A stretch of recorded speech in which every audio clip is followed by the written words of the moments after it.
Great, thank you so much, Rochelle. I am going to share my screen and pull up our presentation. At any time during the presentation, if you have any comments or any questions, please feel free to drop it in the chat. We're going to be trying to keep an eye on that. And as Rochelle mentioned, we're also going to be accepting questions at the very end as well. So before we get into the presentation, I wanted to share an anecdote about how Kilim and I met and sort of how this presentation came to be. So Kilim and I both started our jobs at our respective universities in 2019, and we actually met at the very first ASHE conference that we attended in our new roles. And during that ASHE conference, we attended all of the Campus's Living Lab sessions together. And our goal after attending those sessions was to come back in the next year and present together, talking about what it was like to be someone who was starting a Campus's Living Lab project for the first time in their universities.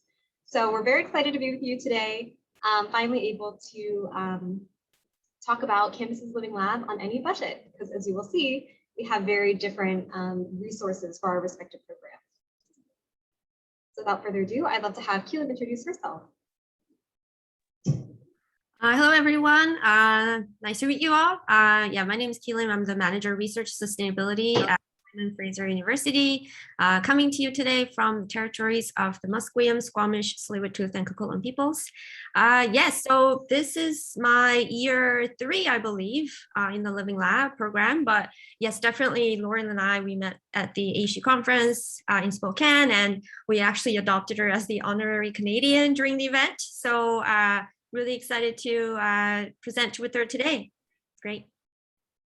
And as Rochelle mentioned, my name is Laurelin. I work at Florida State University in Sustainable Campus, and I'm the Academics and Partnerships Coordinator. So a large portion of my role is managing Campus as a Living Lab initiatives, and you can feel free to reach out to me by email anytime. So today we will be giving you a brief introduction to Kilim's program, and then I will be giving you an introduction to my program. We've set up the presentation so that our formats are really similar, so you'll really get to compare and contrast the way that we do things. And afterwards, we'll have a Q&A, and again, feel free to ask any questions during the presentations. So with that, I will turn it over to Kilim. Okay, thanks, Laurelin. So yes, it's a great it's really wonderful to be able to tell you more about our Living Lab program. As I will share more later, we launched our program during the pandemic. So that was that experience. And also everything has been entirely online for us. So there's some lessons learned there. The photos of these 4 amazing women are, these are our Living Lab scholars. So the graduate students who are leading our 4 projects that are currently underway, they will be wrapping up their projects by the end of the year. So they are really the heart that is pumping at the center of our program. So really, really inspired by what they've been able to do. See if we can go to the next slide. So again, as Laurelin mentioned, we have a parallel structure in our presentation, so it'll be easier for you to follow and compare and contrast, and maybe more questions will come up for you as we go. But we're a very new program. We just launched in September 2020, so we're just a year old. We did have a bit of a consultation and program design phase just before we launched. All of our projects began in January this year. Again, they're all wrapping up this year. Our 4 Living Lab scholars, they are the graduate student leads on our projects, are leading the project. So they are, again, they're the project leads. Their projects are really to design and implement sustainability solutions on our campus. So the projects are designed with SFU campus in mind, with operations staff as part of the research teams. I'll talk more about that, how that all came together, but that's really the strength of our program, is that our staff partners are involved right from the beginning in the project design. The goals and objectives. So the Living Lab really came out of sort of the desire to really implement SFU's strategic sustainability plan. So it's a 5-year strategic plan that applies to the entire university community across the institution, and how can we use our campus as a lab to really test out some of these solutions. We have, I would say, a medium-sized campus in 3 different cities. Large enough, but also small enough. So we're able to bring our operations community together for some consultations at the beginning. And also they're really involved in the research design. So the way that it's working for us right now is that each research team is made up of a faculty member and a staff member, and again, the graduate student lead for the project. Really, I think the strength of our program is that we're really able to utilize the infrastructure and facilities of our campus, again, because the staff are involved right from the beginning. We all know with any research project, things always change. There are lots of variables. And of course, with the pandemic, there were even more variables. And because the staff partners were involved from the beginning, we're able to make lots of adjustments, address some challenges with the faculty expertise that really help researcher lead to redefine research deliverables and etc. So that's been really great for us. The strength of our program model is that this is written into our goals and objectives, is that what our colleagues at Pacific Institute for Climate Solutions, who is one of our funders, call solution seeker approach. So the staff, again, they're the solution seeker in our project. We work with them right from the beginning. We work with them throughout the project. So again, it's really the idea of bringing research to the solution seeker, working with them so that the outcome is designed with what they need in mind. So that's been really interesting process for us. I think the next one, yes. So how we are selecting our projects and the students who are leading the projects. So the projects are selected through an open call for proposals process. So very similar to a very typical funding applications. We ask our graduate student leads to put together proposals. They're not very extensive, and all of the selection criteria and the requirements are online. And basically, we ask the students to write a letter to us explaining what they're hoping to do and what the role of each research team member would be, how they're planning to use their budget. They have 12 months to spend that money and to complete the project. So we also look at the timeline. We also have equity, diversity, inclusion criteria in our selection criteria. So students are asked to address that as well, along with the reconciliation consideration. So all of that goes into this letter. And the Living Lab Advisory Committee, so this is a group made up of our faculty and staff. The committee will basically review the applications and make a decision as a group. This group is not just involved in the project selection, but they're also involved in setting the project direction. They provide strategic guidance and advice throughout the year. So their feedback basically was incorporated into our call for proposal for round 2, which is open and currently underway. And I'll show you the timeline for that later on. But so yeah, the committee really understand what the goal of the program is, and they review the proposals to see which ones are feasible, which ones really serve the purposes of the program. And they get to, again, the selection is, I guess, limited based on the number of funding available. So we make sure we can fund all the projects that will be launching in the new year. And I think the relationship piece, I mean, we all know this really well. And without the relationships and partnerships we built over the years with our facilities and ancillary services and operations colleagues, the Living Lab just could not happen, period. So what really helped us is that we currently, our sustainability team is now in the research portfolio, but before we were in the VP Finance and Admin portfolio, and we were working right alongside our facilities and ancillary IT colleagues, and that really helped. And we made very conscious efforts to build stronger relationships with them. And before pandemic, that meant, going over to their office, grabbing some donuts or coffee or something. But after the pandemic, it just meant we're in constant communication with them, reaching out. If we had any questions, we asked them. Over the summer, this past summer, we had idea generation workshops with them, making sure that their ideas are put at the center for the researchers to consider. So all those things, we did lots of different things to build relationships and make sure that they stay on as strong relationships that we can all mutually benefit from. Faculty and graduate students, because they do the research, there are lots of things we do to build relationships with them. We organize events, we attend events that they organize. Of course, the pandemic put a little bit of a strain on sort of in-person dynamics, but we all have done this now. I mean, we do lots of things to reach out and make sure we're talking to each other. Also, our funder, so PICS that I mentioned earlier, who is our external funder, and also our 2 VPs who fund the Living Lab currently. So that's finance and admin and research. So we make sure that they're up to date on what we're doing, especially our VPs receive regular updates on our program. So we maintain their relationship with them. And I think the next one, yes, the budget. So, I see a hand up from Sebastian, if you had any question there. Yeah, hi.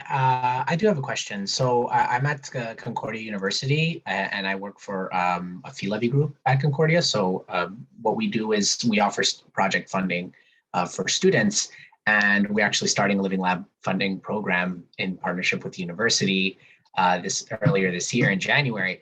And I'm just curious because you mentioned specifically outside of staff and faculty and other operations folks that you have graduate students involved. Is there a particular reason why undergraduate students are not identified as those that are involved, or do they just kind of come up as is? I wonder if perhaps maybe graduate students, because they tend to have a longer term trajectory just through their research, there's a little less turnover. I'm wondering if maybe that has to do with it, or just curious as to why undergraduate students might not be mentioned. I mean, excellent question. And I think Laurelin will touch on more on the undergraduate involvement. But that's a really good one. And for us, it was really about keeping the scale small for our pilot round. And I think, as you said, graduate students have a longer trajectory in their academic kind of planning. And all of our projects, all of our Living Lab projects currently are 1 year long. So we wanted to ensure that the student lead can actually stay on the project for the entire duration of the project. Also, one of the, I guess, feedback we received from our operations colleagues was that they really wanted the research expertise, which we really saw in graduate students. Undergrads definitely do. I mean, especially in their senior years and those in the honors program, I think they do. But the operations folks really wanted, more research expertise as much as possible. Having faculty would be very ideal as well, but we really saw bringing in graduate students as that link to the faculty expertise, but also we all know graduate students bring a lot to the table. So that really worked out for us. But we are planning on adding an undergraduate stream to our program. That'll look very different from what we're doing. And I think actually in this community, there are lots of really wonderful undergrad kind of centered programs. And we have tons of resources available. But yeah, we were intentional in our beginnings to kind of start that way. It just made sense for the need that we had in our campus. Yeah. Great. Thanks for answering. No worries. Thank you. Yeah. And so start talking about money. So basically, the funds that we were able to raise, and I mean, it wasn't a ton, but it was enough for us to provide some funding to our graduate students. So all of our funding goes directly to the graduate students. It's not the faculty held grant that they give to the students. We actually give it to the students. And this gives them the sense of really the responsibility because they are the lead. They're responsible for tracking the progress. They need to bring everyone together as a team if there's something happening. So each student student receives $10,000 for the 12-month period that they're leading that project. And they also have access to $2,500 for any research-related costs. So that could be purchasing a piece of equipment, like a data logger that you would install on a vehicle. It could be something like water sensors, light sensors that you would install. So we have that funding available for students to purchase things. If they really need access to like a designer or professional help, then they can also do that. And so they have the funds. In terms of staffing, and I think you might be really curious about this one. So we have one full-time staff member dedicated to the Living Lab, and that's a permanent position. So I know this is really unusual.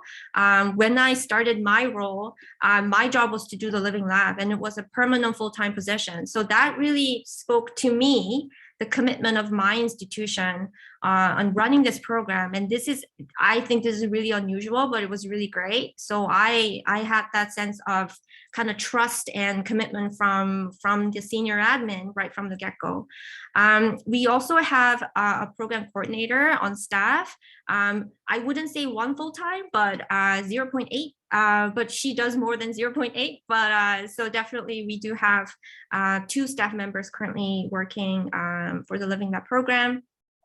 And again, as I mentioned earlier, it's a combination of external and internal funding. Internal funding actually got us, I think the internal funding, it's sort of vice versa effect. Internal funding is, I mean, I say to our senior admin that we need to show that our skin is in the game. So we cannot rely on external funding. We need to have some internal funding. So, but we also had our wonderful external funder who had faith in us. So that really helped us get even more funding. So that's how we got our money. I think next one is SWOT. Oh no, process, right. So again, as I mentioned earlier, we have an open call for proposal process that kind of kicks off in September. So over the summer months, we look at what happened in the previous year. So we did our advisory committee evaluation over the summer. Again, the respondents told us to keep things the same, so we will do that. We also collected some call for proposal feedback from the advisory committee members who were available, so we're able to make some adjustments there. We did our staff engagement idea generation workshop over the summer. So the research ideas that are currently on our website, actually, they are from the staff and their names are attached to each idea. So we are currently doing some matching there. Also, we had a Living Lab Mixer event. This was done in like 3D virtual reality, so that was quite interesting. So we did that over the summer. So yes, our current call for proposals will close on November the 11th. And then the advisory committee will review those proposals that come in, and we will select the projects at our November meeting. And these projects will start in January. So we do a bit of an orientation for the research teams. And then throughout the year, we have monthly check-ins. We also have workshops for our Living Lab scholars so that they can work on their EDI especially, and also reconciliation elements, and also think about how they can do knowledge mobilization. So, I mean, the fact that they're working with our staff partners, that's already knowledge mobilization right there, but they've also participated in events organized by the city, for example. There will be another event that they will be attending and presenting in January next year. So they're involved in various things to break down the findings that they're discovering along the way. As we know, sustainability sometimes tends to be very sciencey and technology, so they're trying to reach out to a larger audience. I think the next one is my last slide. Again, our strengths really, I believe, is the graduate student-led piece, because students not only bring the energy, but again, at the graduate level, the research expertise, we're really benefiting from that. We've been entirely online, so I don't know what the future brings with the hybrid everything. We'll see what happens. But it's been really good for us to like organize meetings and have documents online and no travel required. And that was pretty good. So we'll see how things go in the future. Just want to highlight maybe some of our weaknesses. Again, as Sebastian pointed out, we currently don't have undergrad opportunities. This is in the works. In a few years down the road, we hope to add that stream to our program, but it is a weakness that we have because so many undergrads write to us and they tell us that they want to do this.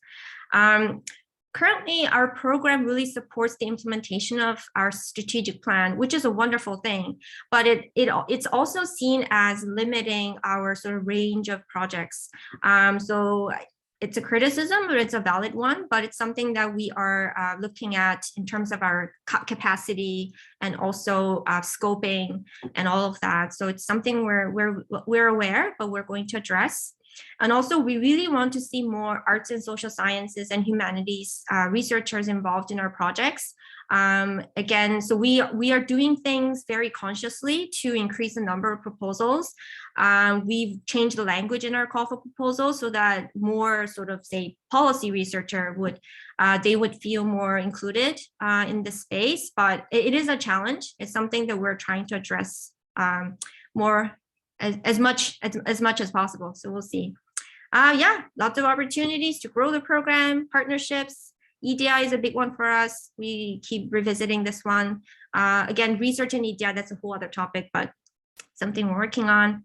Long-term funding, which we don't have. So hopefully we will secure that. And staffing, that is also very related to the funding piece. So yes, that's all for me. Thanks so much, Kilim. Again, everyone, we have a question from Marilyn, if you'd like to take that really quick.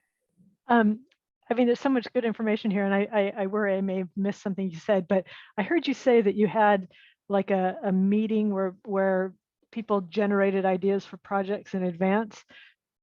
So how does that work in terms of our students coming and looking at these existing ideas versus bringing their own ideas? So students, from the students, so we do get emails from students about project ideas. So we actually had one recently. A business student wrote to us and said, this is my idea about blockchain. And then basically asked us, do you think there's someone in our operations who might be interested? And I think my response to him was, I think we could speak to someone in procurement and see where that goes. So this is often what happens is if student has a predefined idea, we'll try to find staff member who may be interested. This works sometimes, but not all the time. So because we also do outreach to faculty, and sometimes they would also ask their graduate students to contact us, right? So again, in that case, they would have a very specific research expertise. Sometimes that results in proposals, sometimes not. But the idea workshop that we have over the summer, that's a really great engagement opportunity too for staff, because even if they get approached by students who don't necessarily, they don't want to work on the project idea the staff had, because they are kind of invested now in this idea, they're more open to consider other ideas that actually they didn't realize they need help with, right? So it's a bit of a sort of matchmaking that will need to happen later on. Yeah.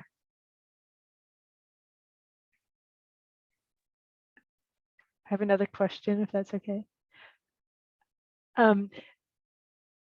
You stated your goal, and I'm going to sort of probe that a little bit. It feels like, I mean, there are obviously wonderful implications of a program like this, but in terms of, is it more about students having great learning experience, or more about actually moving the needle on campus and being more sustainable, or is it trying to walk some sort of line in between? I think, to be realistic, it's somewhere in between, right? But the goal of the project, the program itself, I think it's more about moving the needle, because the staff have direct access to researchers, right? So we actually had one of our Living Lab research team members, who is a staff member, write a very lengthy kind of testimony, which is very, very positive. It got circulated, and his whole point was that I got to work with 2 researchers, but that led to me working with 5 more. And that would have never happened without this program. So yes, definitely the student learning opportunities there, but then because the students are in charge of these projects, they are actually like a consultant, more or less. So it's a great experience, absolutely. But in terms of the operations, having direct access to researchers who can tell them, if this isn't your issue, your challenge, you should be looking at A, B, and C, right? So they normally don't have access to researchers in this fashion. So I think there's that benefit, but to be realistic, I think it's like right in between there. Yeah.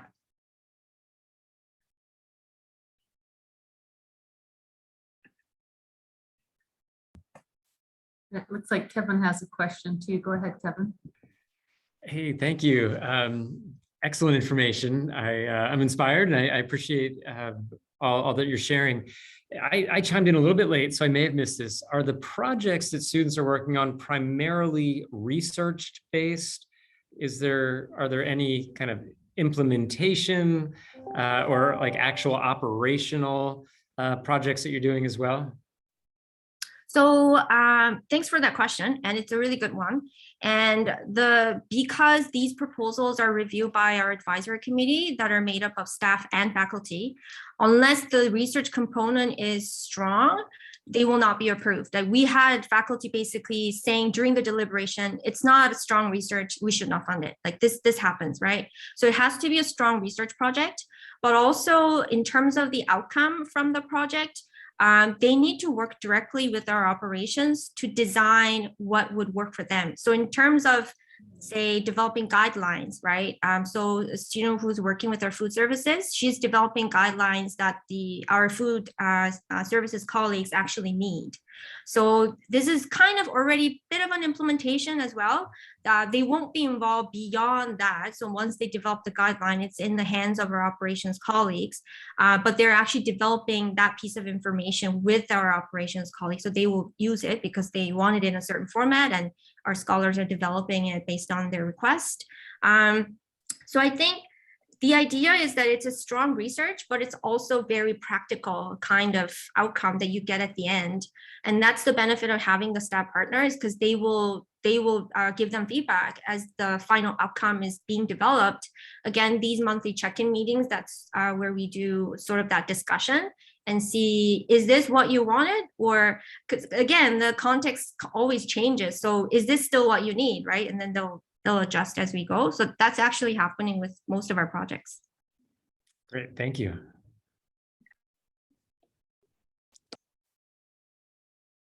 All right, well, if there are no more questions, we'll move on to the next portion of the presentation. And again, there'll be Q&A afterwards. So thank you so much again to Kilim. And again, my name is Laurelin, and I will be presenting about FSU's Sustainability Fellows Program, which similar to Kilim's focuses on individual students as change agents. And here on the slide is a collection of pictures of headshots of some of the very diverse cohorts of fellows that we've had over the past 2 years. So as Kilim mentioned, we're going to be following a very similar structure. So a lot of the things that she talked about, you'll find in my presentation as well. So the original Sustainability Fellows program began in 2012 as the idea of a single very motivated student. But of course, as the student graduated, the program lost momentum. And so when I was brought on in 2019, one of my very first assignments was to figure out, how do we make Sustainability Fellows itself more sustainable? How do we set up a structure, a process to make sure that it's not something that a student graduating will derail? And so since then, we began our very first cohort of the new rebooted Fellows program in spring of 2020, which was the beginning of the pandemic. So very much so like Kilim, we've had an interesting hybrid of in-person, virtual types of projects. And surprisingly, we had not had a single student begin the program and had to drop out partway. So all of these students have been really great, super motivated, very flexible, and problem solvers who are able to work in and out of a pandemic. Over the past 5 semesters that we've been doing fellows, we have had a total of 35 unique students in our program. 20 of them were undergraduate students, 12 of them were master's students, and we actually have 3 PhD students as well. To date, the fellows have collaborated with 6 campus and 12 community partners on a total of 24 projects. So that's one of the ways that Kilim's program and my program is different. A lot of our campus partners are facilities partners, but then we also expand our program scope to include different community organizations like nonprofits, government agencies. And so alumni from the program have gone on to get full-time positions in the Florida Department of Environmental Protection, a planning company named Kilim Park and AmeriCorps as well. So down here is a full list of our different partners. And one of the things that I do as the coordinator of the Sustainability Fellows Program is really look at ways that we can encourage students from all different backgrounds, all different majors to apply to the program. The main way that I do that is by reaching out to different community partners and campus partners that represent more than just environmental sustainability. So I'm really looking for partners that have aspects of social and economic sustainability as well. Some examples of that are our campus food pantry, things like the Healing Arts Alliance. The Sports Ability Alliance is a really great nonprofit here in Tallahassee that encourages people of all abilities to get outdoors. So there's lots of different ways that students from any major can get involved. The overall goal of the program is to provide students with sustainability-focused experiential learning opportunities that link their classroom theory with their community practice. The fellows serve for 1 semester, although fellows are welcome to participate in multiple semesters with the same partner or with a different partner if they have a different interest. And the objectives every semester are to mentor a very diverse cohort of students, to partner with a variety of campus, community, and business organizations. And then at the end of the semester, all of the students are required to submit at least 1 deliverable that demonstrates their learning. And I love what Keelan said about a solution seeker approach. That's definitely the approach that we took as well without actually knowing what that was called. In the beginning of our program creation, we thought, well, should we allow students to submit their own ideas, or should we really be soliciting ideas from other people? And sort of, as Keelan mentioned, sometimes we were worried that if students came to us, we might not have the appropriate partner and we couldn't guarantee their project success. So we found that it was easier to start with challenges that were presented by the partners and then find students who could solve those challenges. So in terms of project and student selection, when students are applying for the program, we are very upfront about our requirements. They just have to be a current student throughout the fellowship period. They are committing to 60 hours per semester or 5 hours per week to the project and doing research. So as I'll mention in a little bit, none of the fellows receive any type of stipend. So the 60 hours per semester represents about half of the traditional internship, which is about 120 hours per semester. So when we were conceiving the program, we thought 60 hours would be a good balance and allow students to have a part-time job or pursue other things if that is something that they desire. All the students are required to attend an orientation at the beginning of the semester. We also have monthly check-ins, and then they present their final work in a presentation at the end of the semester. One thing that we did in the very beginning of the program was reach out to our career center because we realized this was a really great professional opportunity for these students, and we wanted them to get credit in some way for this opportunity. The Career Center has what they call this experiential recognition program that satisfies a graduation requirement for all undergraduate students. So when students complete the Sustainability Fellows program, they're actually getting a credit towards their graduation that either shows up as a certificate that they can print out and show employers, or it goes onto their transcript. So if they're applying to grad school, that's something that is automatically included in their graduate application package. So that's a really great way that we found to reward students, even though they're not receiving a financial award.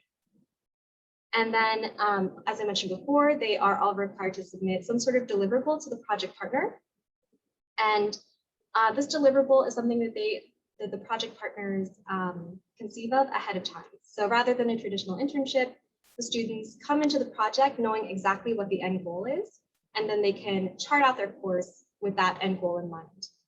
And the deliverable is always something that is going to be valuable to the students in their professional portfolio in some way, and is also valuable to the project partner. So deliverables can range from anything from an ArcGIS story map. We've had a student create a series of videos. We've had students create eco-wellness guides. It really runs the gamut.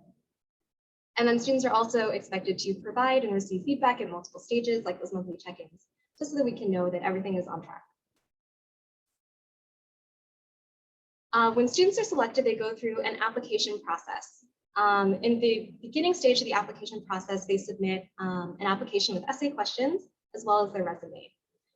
Some of the questions that I ask in the essay questions include talking about an experience they have managing multiple projects or commitments, because time management and being able to juggle a class load or a workload and the fellowship is really important.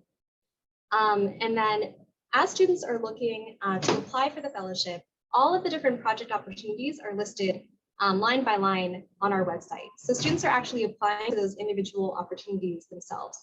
So they're allowed to select up to 3 different projects. And then for each project, they have to describe any skills, experience, or interest in the topic, and then how they approach that challenge. So when I'm reviewing the applications, I'm really looking for students that are giving full and complete, well thought out answers, especially to that question that is about the selected project and their skills and experience. The students who I feel are most qualified after the application process are then invited to do an interview. These interviews are never any longer than half an hour, often they're shorter. And in general, if I have the capacity, I do try to give as many students an opportunity to interview as possible, because I know it's really valuable experience for undergraduates, especially to have a professional experience where they are being asked questions and in a real interview environment. When I'm doing the interviews, some questions that I ask are talking about a time when you had to work or communicate with someone who didn't share your views. And then also, I really love to ask students about projects that didn't turn out the way that they'd hoped, and then how they overcame that, because it really speaks to students' resilience and their problem-solving skills. In terms of the project selection, all of our campus and community partners, usually sometime in the beginning of the semester, unless I've worked with them before, will set up an informational meeting with me to learn more about the program, to brainstorm some ideas, to get some more information about the nuts and bolts of the program. After that meeting, I send them a project proposal template, which is pictured here, and I can also share that in our Google Drive as well. And then I give them a deadline for when the project submissions are due in order to receive fellows for a specific semester. After I receive those submissions, I will review them. And then if a follow-up is necessary, I will talk to the partners about any needed modifications to submissions. A lot of the times these modifications involve the scope of the project. So sometimes partners will have not enough for the students to do, or way too much for the students to do in a single semester.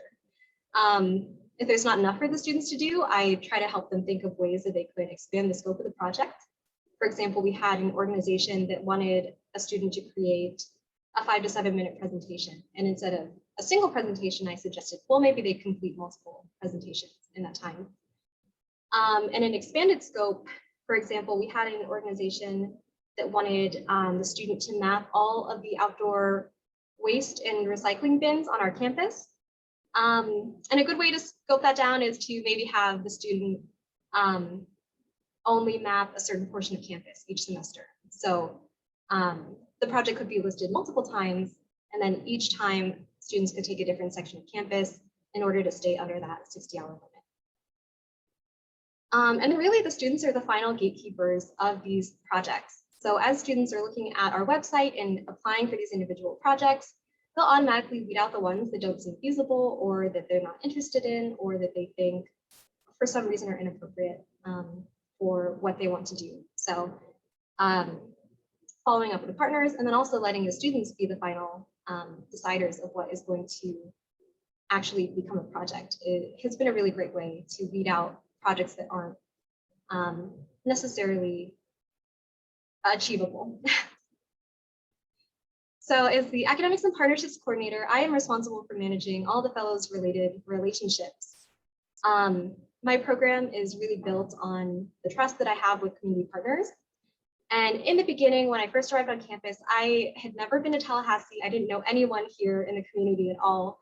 But I started with a list of friendlies who are people that my sustainability director had worked with in the past, had collaborated with in the past, was friends with in real life, people who I knew would be open to working with me, and people who I knew would be really great and responsive in their communication. After going through the pilot semester with those friendlies, then we were able to expand our network through in-person and virtual networking, and also referrals. So anytime a community partner had a positive experience with our program, I encouraged them to share the project application widely with anyone else who they knew. How I maintain relationships is really through selecting students who are ready for the responsibilities of their fellowship. So sort of the pro of not having any money to give students in terms of stipends is that I never have to select a certain number of students for a project. I could hire no students for a project, or I could hire 10. It just really depends on who applies in that semester and how ready they are for that specific project. And I always tell project partners up front that I would rather table a project for another semester than to put a student who isn't quite ready on their project, because I know that their time is very valuable and that's the resource that they are putting in to this collaboration. I also make sure to maintain communication in a very timely way. And then developing trust occurs as we have more and more successful cohorts of these fellows.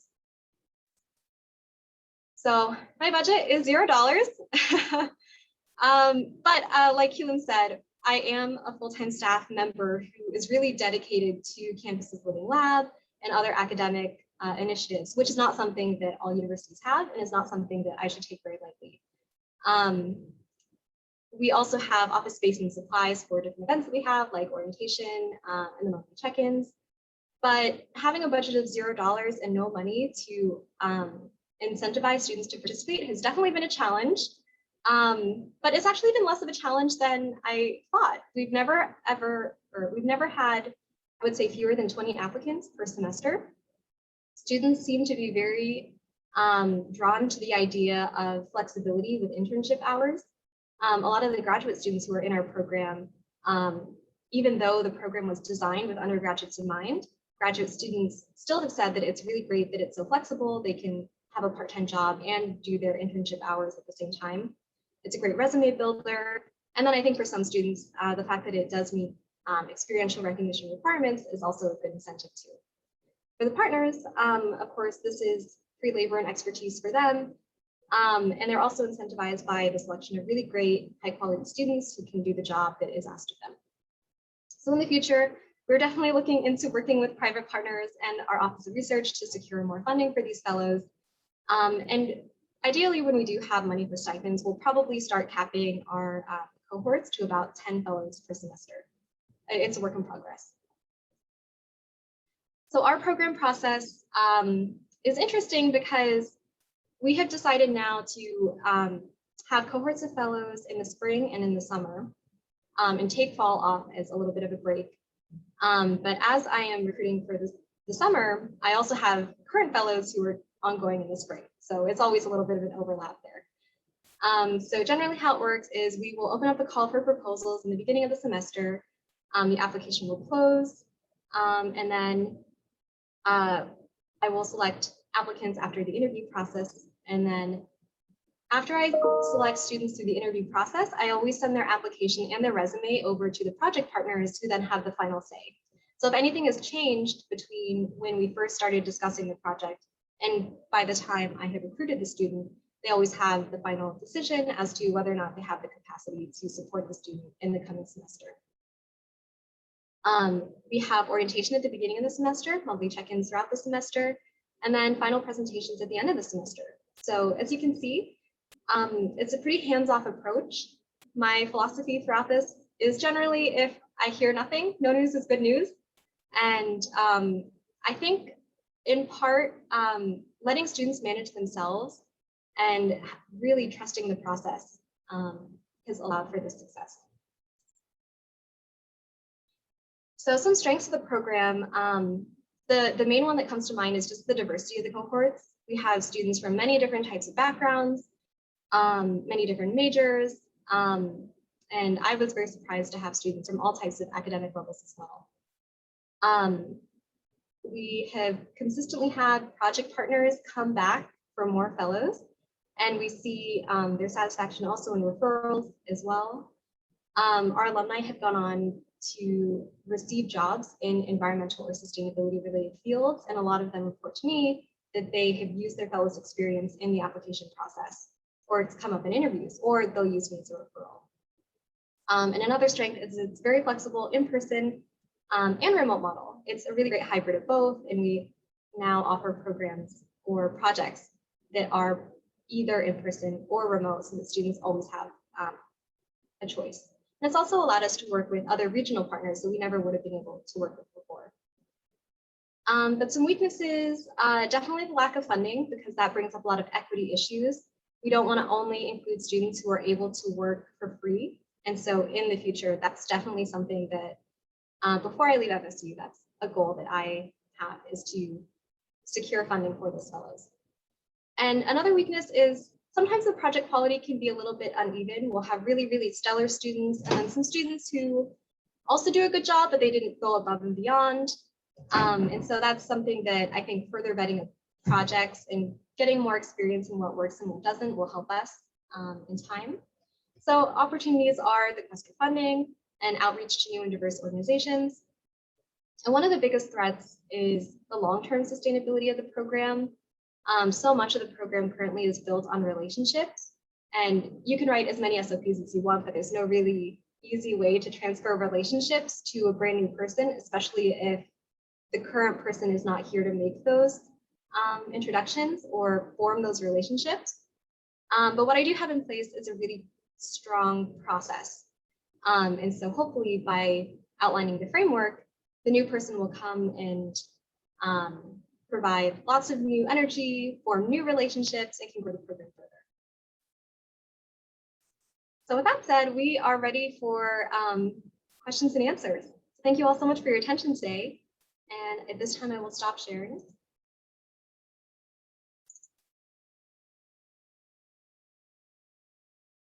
And anyone who has any questions can feel free to unmute themselves or ask them in the chat. It's a very casual discussion. Okay, I see a couple of hands raised. We'll go Marilyn, Kevin, Tamara. Thanks. I'm curious what you described sort of the work you do. I'm curious what the distribution of your hours looks like for managing this. Yeah, my hours? Oh, okay.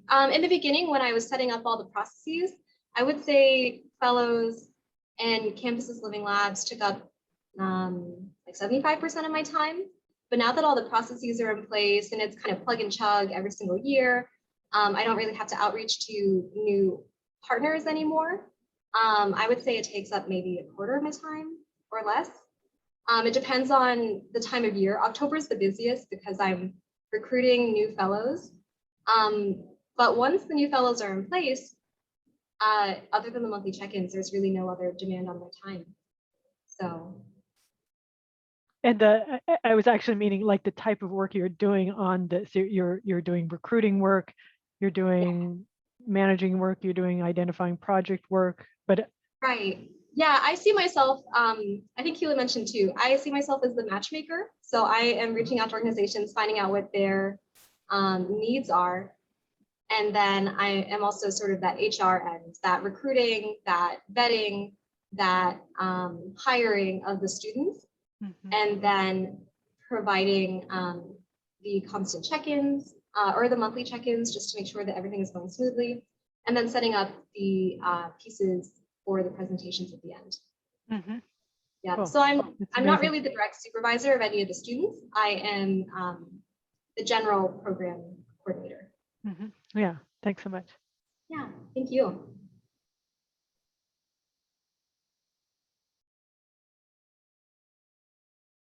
I think Kevin or Tamara could go next.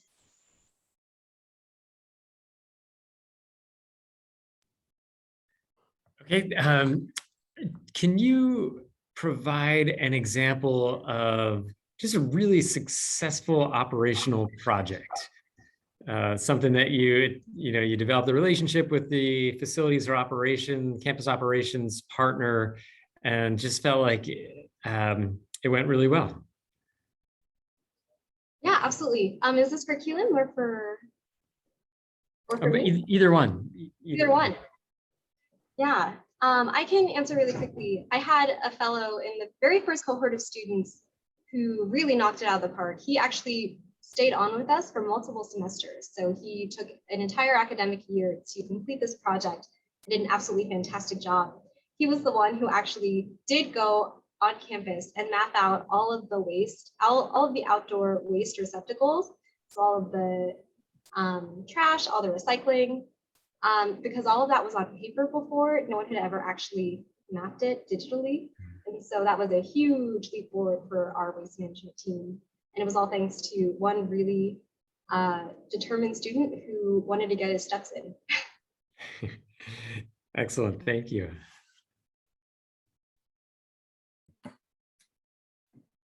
Okay, and Tamara, I think you're next, then Cassandra. Yeah, I had done a little hand clap, but I hadn't raised my hand.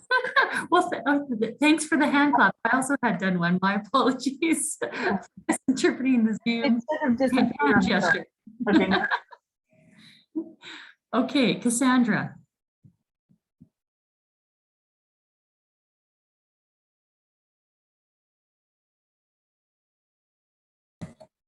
Okay, well, perhaps while Cassandra is unmuting, I'll put out a question for both Kilim and Laurelin. It's one I always love to ask people. What if you could go back in time and change your program? What's one thing you would do differently?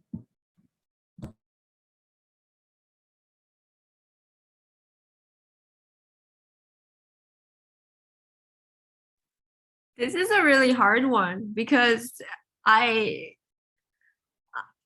think actually the way that this unfolded for me is just way too dramatic because the pandemic's right in the, I mean, could I remove the pandemic? Sure, that would be great. But I don't know. I feel like it's really hard for me to say, but I definitely, I think it's the pandemic. I think it's the pandemic, but the rest, I say this again and again, but we've had senior level buy-in from the beginning, and that's, I know something. I remember attending ASHE in 2019, and that was something I was told over and over again. You need to secure that. So I had that from the beginning, and that was the reason why I was hired. So that just removed a lot of the barriers for me. So it really came down to us figuring things out. I mean, funding, sure. I mean, if you have $1 million endowment that you can use every year, yes, that would be great. But most of us don't work in that kind of context. So then again, it just becomes this bit of an exercise to prove the potential worth of this program. And I mean, I think that exists in any university context, right? In any setting. So yeah, maybe my answer is the pandemic. My answer goes back to something that actually Emerson, who's also on this call, did a presentation about, which is archiving the student work, archiving the campus's lab. We have, ever since the pandemic, we've done video Zoom final presentations, and those presentations are always shared with the students and the project partners, but sometimes it has information that is private to the project partner for some reason. And so it wouldn't be appropriate to share those publicly, but they are a really great record of exactly what the students did, how they did it, and then the types of projects that are available or that can be done or that have been done. But we've never got permission to publicly share any of those beforehand. And so that would have been a great thing to build into the process from the very beginning, so that even if you didn't choose to share them in the future, you always have the option to share them, to archive them in some way. So we do keep a private collection of all of the videos of all of the final presentations. So we have them here at facilities, but we don't have a way to make them publicly available. So that's something that if you have the capacity to do it, and if you have the partnerships with the library or with some other organization to do it, I would think about it. And you can ask Emerson for more advice. Awesome, thank you both. Looks like Marilyn has a hand raised again. Go ahead, Marilyn. Another question. I'm really intrigued by Laurel, in your program where you don't have to have, you're doing it for free, so to speak, which has its limitations if you have students who can't afford to. But I'm wondering if you've explored, figuring out how to get them academic credit for that, or if that doesn't seem like a viable idea. Yeah, absolutely. Some of the students do use the program for academic requirements. So they apply, I think it's called a self-directed learning or an independent directed learning sort of credit to that. The only reason why we don't require it is because it does cost money. So students are paying for that credit. So with the ERP program that we have now, it is $0 no matter if you are taking it during the summer or taking it during the regular academic year. So that makes it really accessible to everybody. But if students want to, and they have the money, they want to use it for an academic credit for their degree program, I'm always happy to work with students to do that too. Hey, fantastic. Thanks to both Laurelin and Kilim for sharing their experience, wisdom, lived experience, wisdom, insights with all of us. And thanks to all of you for taking the time to join this knowledge exchange. If you have to head out, we're right at time, so feel free to leave the call. And I have put my email address in the chat if anyone is on the call who's not currently a member of our community of practice. And know that we're always looking for speakers to share their experiences with Campus's Lab through our monthly knowledge exchanges. So you can again send myself or Laurelin a message if you would like to present at a future monthly session. So once again, thanks to Laurelin and Kilim, and wishing you all the best. Take care and have a great rest of your day.